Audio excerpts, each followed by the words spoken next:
Hey you, I'm back. Oh, if you're the one seeing me, welcome back. I'm so glad you clicked in. Okay, grab a drink, get comfy, because today I actually wanted to start with something someone wrote to me just a few days ago. And honestly, it's exactly why I wanted to make this video, because I think some of us might have experienced this or are experiencing this. Okay, the question says, I realized I have certain traits in myself which I don't like, but it seems normal to my family. I want to change this because I know deep down it's not right, and it's created so much friction and misunderstandings at home. I feel like I'm the only one who sees things differently. Everyone else is against me, but I know what I feel and what I'm trying to do is better. So how do I handle this situation at home? And how do I handle myself? Okay, if that question hits you right in the chest, you are not alone. Not even a little bit. That is exactly what we are unpacking today. This whole video is called It Ends With Us. And we're talking about ending generational trauma, toxic patterns, old habits, cycles that keep repeating, even when everyone around us says, this is just how it is. Okay? So I know exactly how this feels. When you start seeing things your family doesn't see, when you start saying, wait, this isn't okay, it can feel like you're the odd one out, like you're being difficult, like you are making things worse. But let me tell you something first. The fact that you even see it is already the first step. Okay? The fact that you even see it is already the first step. Okay, how many of you have ever caught yourself saying something or reacting in some way and then gone, wait a second, where did I even learn that? Like you snap when you're stressed, or you apologize for existing, or you cuss at your children, or you shut down when things get hard, or you use the same sharp tone, the same old words, the same way of blaming people, and suddenly you realize, oh my God, that's exactly what a parent did. That's exactly how another parent reacted.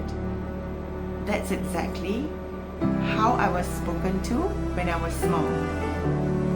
We don't do it on purpose. We just picked it up like a backpack someone handed us when we were little, and we never thought to take it off.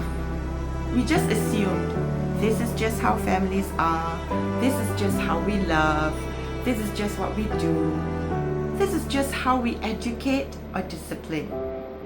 But here's the truth that changed everything for me. It doesn't have to be. It doesn't have to be. Okay, and going back to that beautiful question I got, the one where you feel like you are the only one who sees things differently. Okay, let me tell you this. When you start breaking the cycle, you will always look like the problem first. You are the problem, okay? It will always be like that. Because for your family, those patterns, those ways of speaking, those reactions, they're not wrong to them. They're familiar. They're safe. They're all they've ever known. When you try to change how you show up, when you say, I'm not going to do that anymore, or we can talk to each other better than this, or we can learn to discuss about problems and try to understand each other instead of giving silent treatment, it shakes up the whole system, the whole program, the whole programming. It makes them uncomfortable. It makes them feel judged, even if you never meant it that way. So here is how you handle this and how you handle yourself. Okay? So first, stop trying to convince them you are right. You don't need to win an argument. I had to learn this myself too. Okay? You don't need them to agree with you. You just need to be consistent with what you know is right for you. Okay? If they snap at you and you used to snap back, and now you pause, breathe, and speak gently. You don't have to say, see, I told you so. You just keep doing it. Okay, if they make you feel guilty for setting a boundary, you don't have to explain yourself 10 times. Okay, you just say softly, I love you, but this is how I need to be treated now. And you stand there. Okay? So second, it is okay to feel lonely in this. It is okay to grieve the fact that your family can't see what you see right now. That doesn't mean you are wrong. It just means you have grown past the version of normal they're still living in. Okay? So third, be as gentle with yourself as you're trying to be with them. You will slip up. You will fall back into old ways. You will lose your temper and think, oh no, I messed up everything. But healing isn't about being perfect. It's about noticing and saying, okay, that was the old way. I'm trying a new way now. Okay? So that is not betrayal. That is not turning your back on them. That is you loving them enough to show them a better way, even if they can't see it yet. Do you get me? Okay, so remember that. Okay, sit with that and remember that. Okay, so let me tell you something else I learned the hard way.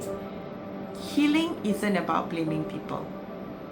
I spent so many years, angry at my parents and my grandparents for the way they bring up my parents, until I realized most of them didn't know any better either.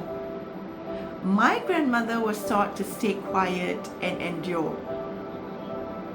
Okay? But she was very strict and fierce with her children. My grandfather was taught to never show weakness. And he's very stubborn. My parents were raised by people who were just surviving their own pain. So they passed on the only tools they had. They didn't give us these things because they wanted to hurt us. They gave them because it was all they knew. They were broken in places no one ever mended for them. So they handed us these pieces hoping we would manage it better. And that is where we come in. That is our superpower.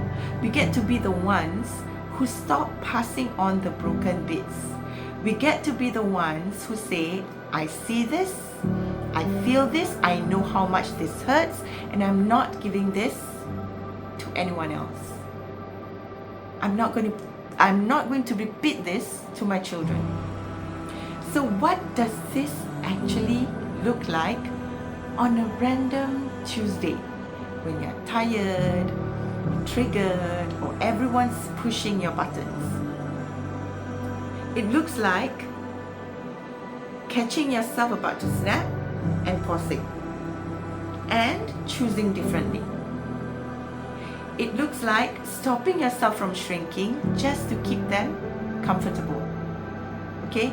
It also looks like saying, that hurt me, instead of pretending it didn't.